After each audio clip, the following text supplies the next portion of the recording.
What is up, guys? Welcome to What If Naruto Had a Great Change After Wave.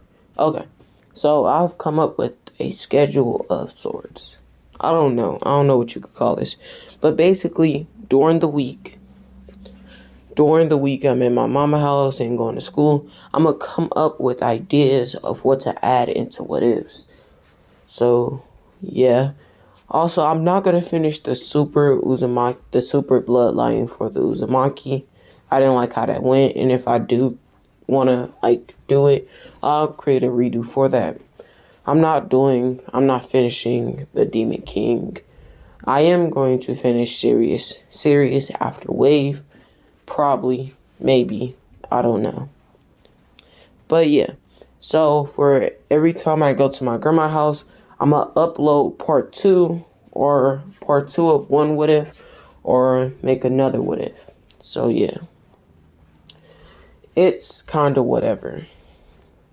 So yeah, also if someone can help me on this, tell me what I should and should not do, I'll very much appreciate it. So yeah, besides that, let's get into this video. Naruto just watched as his team basically told the third Hokage that it was all his fault that they continued to go on that mission and why Sasuke had nearly died. They blamed him for telling them to continue to go. They blamed him for getting Kakashi caught and nearly killed along with the rest of them. They blamed him for Sasuke nearly dying due to the Senbon. They blamed him for basically everything that went on in Wave. And this not only saddened, but incredibly, and I mean incredibly pissed Naruto off. And after the Hokage dismissed them, Hiruzen told him that he was very irresponsible during this mission. And Naruto didn't say a thing. He just, stood there and took it. After the Hokage dismissed him, Naruto didn't listen to a word he said. That entire time, Naruto was just thinking over his life, thinking how, he was mistreated by this village, thinking that they will, on a regular basis, beat him down, even though he became a ninja now, thinking on all the times he interacted with his team, and all that did was make him pissed even more. He decided from that day on, he's not going to take shit from nobody. And, if someone tried him, he'll pay them back full force. As he left, he, instantly went to his house. He decided that this was a horrible place to live, and he'd rather live somewhere where he won't be found.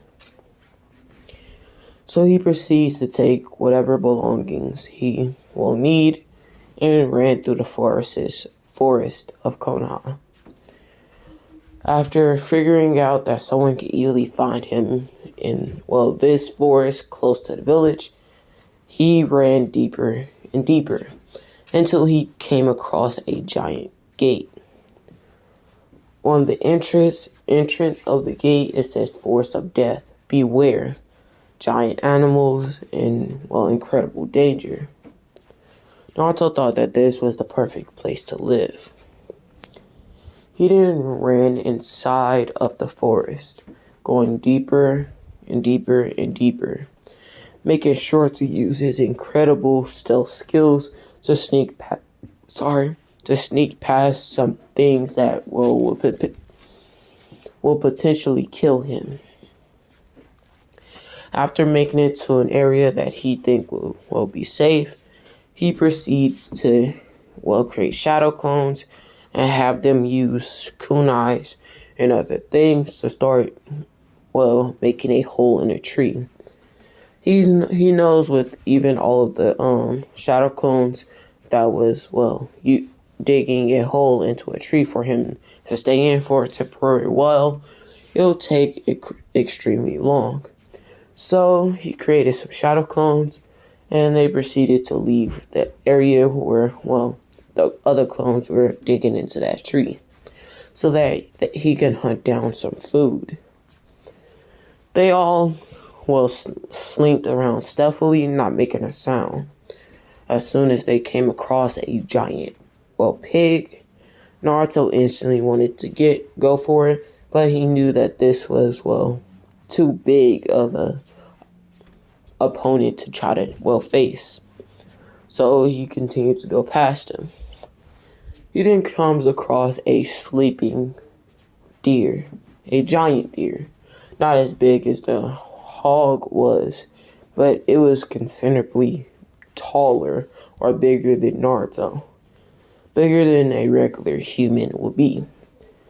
Naruto made sure he didn't make a sound, using his shadow clones to sneak up behind it, and proceeded to slit the throat of the deer.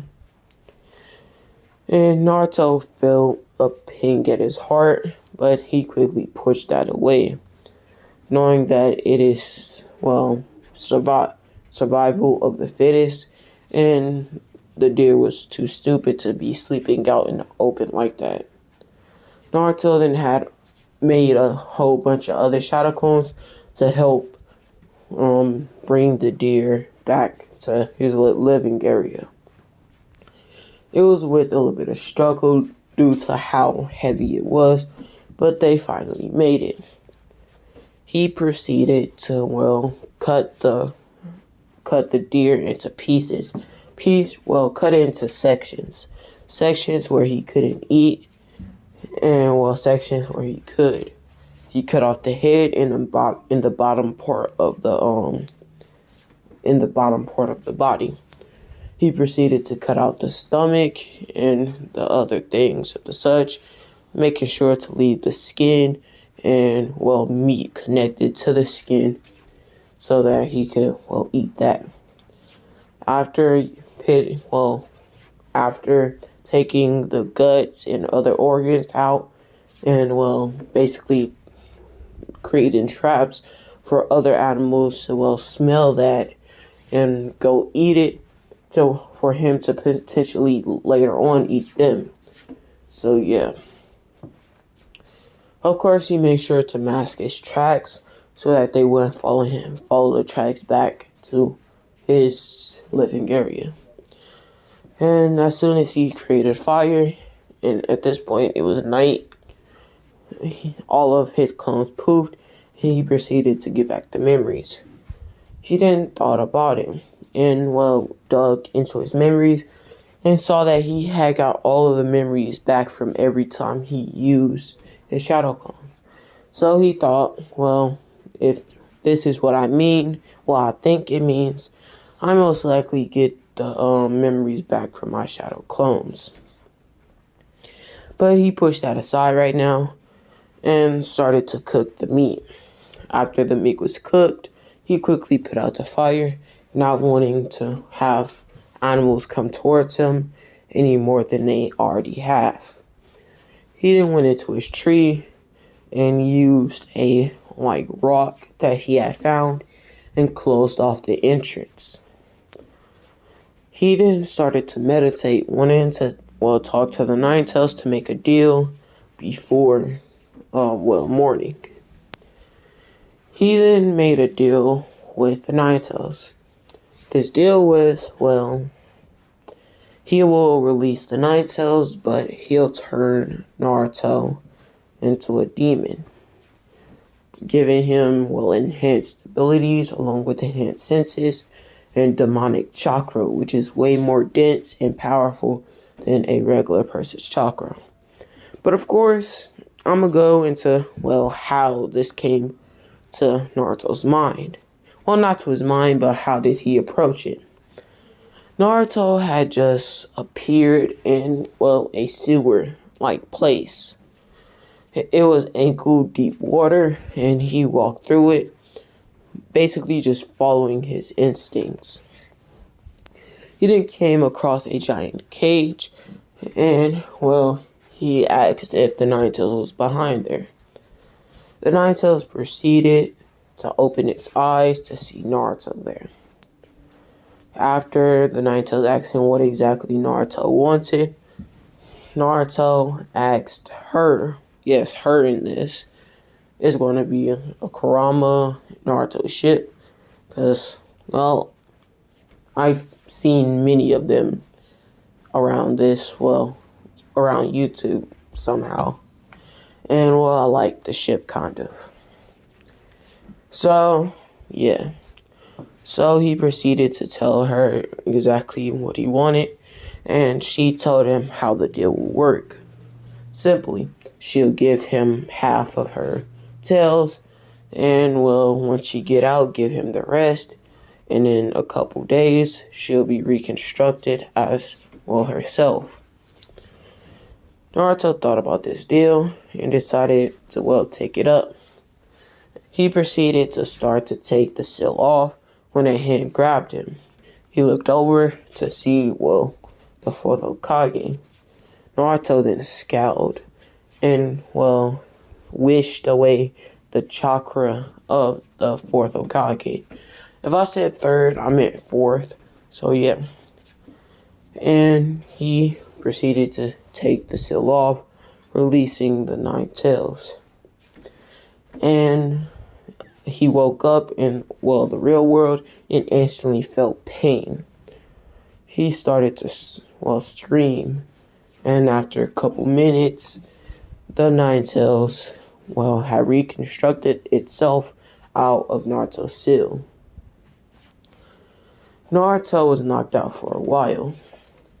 She decided to, well, hunt for more food and bring it to him.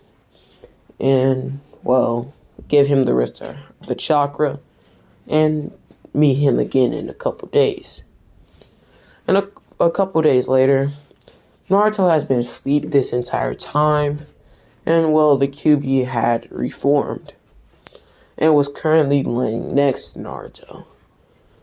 At this point, it was morning and the QB was still asleep, but Naruto had awoken. He could somehow see in the dark, and it was dark in his little hole in the tree because the fact that, well, it's a hole in a tree and there's a rock covering the entrance, meaning ain't no light coming in. But Naruto could somehow see. He looked over himself, seeing that he had, well, 9 tails behind him, claws, and, well, sharper teeth than what he once had. He then looked over to see a naked woman with an impressible bust and, well, a ass that would make any guy chase after her, basically. He, well, blushed and, well, his nose pushed his head back, knocking him upside a tree. Of course, the QB felt him move and looked up, well, opened her eyes and saw what happened. This caused her to, well, start laughing, and she tried to, well, sit up, but she ended up falling due to how much she was laughing. She then snapped her fingers in a kimono that, well, did little to hide her assets had appeared above on her body. She then left the little hole and, well, waited for Naruto to get back up. After a couple minutes, he got up and walked out. He then asked who was she, and she explained exactly who she was. He then said, then why didn't you just leave? She then says, honestly, if I'm going to be completely honest with you, I fell in love with you when you was younger. And I can still feel the emotions of love towards you. He then, well, got a blush and asked what, how, and a whole lot of other questions. She then explained that she fell in love with his attitude of never giving up. She fell in love with him because, well, he is him, and she doesn't really know how to fully explain. But that's whatever. For the next 2 months, basically trained together and, well, lived together. They've been getting closer and closer to the point where they're practically dating and in love. But Naruto's too prideful. Now that he's a demon, he got an over sense of pride to admit it. So they're not officially dating. So yeah, they have, well, slept together. Not in that way, but yeah. Naruto decided that it's about time he returned back to the village. Even though he doesn't really want to, but, well, he decided if people mess with him, he's gonna mess with them back. So him and Kurama left, turning and, well, shape-shifting their body into their human forms. Not wanting to have the village, well, he doesn't care if they hit him even more, but he just feels way more comfortable in his mostly human form. That means all 9 of his tails are gone, his claws turned back to normal, his ears turned back to normal, but his eyes still was slitted. Same with Kurama's. They then left, going back into the village. Due to the fact that Naruto's a demon, and he's been eating nothing but meat, and meat has protein, he basically got way taller than Sasuke, being around, I'm gonna say Sasuke's around like 5'5". So Naruto, I'm gonna say is around 5'8", 5'9", 5'8", 5'8", 5'9". And Kurama is around like 6'1". So she's tall. So they left the forest going into the village. As they were walking, they both got stares. Naruto got stares from the females, with Naruto, well, yeah, he basically just got stares from the females, which made the QB jealous. Of course, the males were looking at QB, and most likely at her bust, which made Naruto jealous, but he tried to hide it. But for Kurama, it was clear to notice, which caused her to have a little giggle. They didn't made it back to, well, they did not back, but they made it to the Hokage's office. Of course, Naruto got glares, but he glared back, not caring. At that exact moment, he went to the Hokage's office, so did Team 7, and they met up again. With Sasuke seeing how beautiful Kurama was and sensing the power just rolling off of her, he, well, tried to spit game, which he didn't have because he was so used to people just falling for him. He told her that shouldn't 2 powerful people get together or whatever. She scoffed and said you're weak and that you're practically nothing to her. He then got mad and tried to hit her, but Naruto stepped in the way, taking the hit and not even leaving a scratch. Naruto then proceeded to pick him up off the ground from his neck with 2 fingers, showing how incredibly strong Naruto was. He then told him if he ever touched her again, he would break his neck. Then Naruto dropped him, and, well, Kurama and Naruto went into the, well, the Hokage's place, with Team 7 following behind them. They then went in, which they talked, yada yada yada, and Naruto explaining that he turned into a demon, and that if anyone messed with him, he will either kill them or torture them, then kill them. And this caused the Hokage to, well, call Anbu, which surrounded Naruto, and said that he can't let Naruto do that, and he's going to have to go to jail because he basically just threatened the village by threatening the civilians. Naruto, then with a slight twitch of a finger, all of the Anbu's heads was on the ground, and Naruto was behind Hiruzen with his hand close to his throat. More precisely, his nails close to his throat. Naruto then says, if you got a problem with it, you can die along with them, old man. Naruto then says during that 2 months, with his prodiginess coming from his father and him being a demon, he rose past the Hokage title, being the strongest person in all 5 nations. Well, yeah, two of the strongest people in all 5 nations. Naruto then says his power is able to rival the QB herself, and he's not going to be able to do nothing against him, along with everyone else in his village. Of course, Root Ambus was hearing this and quickly went to Danzo to report everything. Hiruzen then said, fine, do as you wish. But I promise you, if you go against the village, I will not hesitate to end your life. Thinking that Naruto was bluffing about how powerful he was. Naruto then chuckled and said if you could do that. He then walked away, not really caring about what was happening anymore. But yeah, it's 12:01 and I'm gonna need to edit this, then upload it. So yeah, bye bye.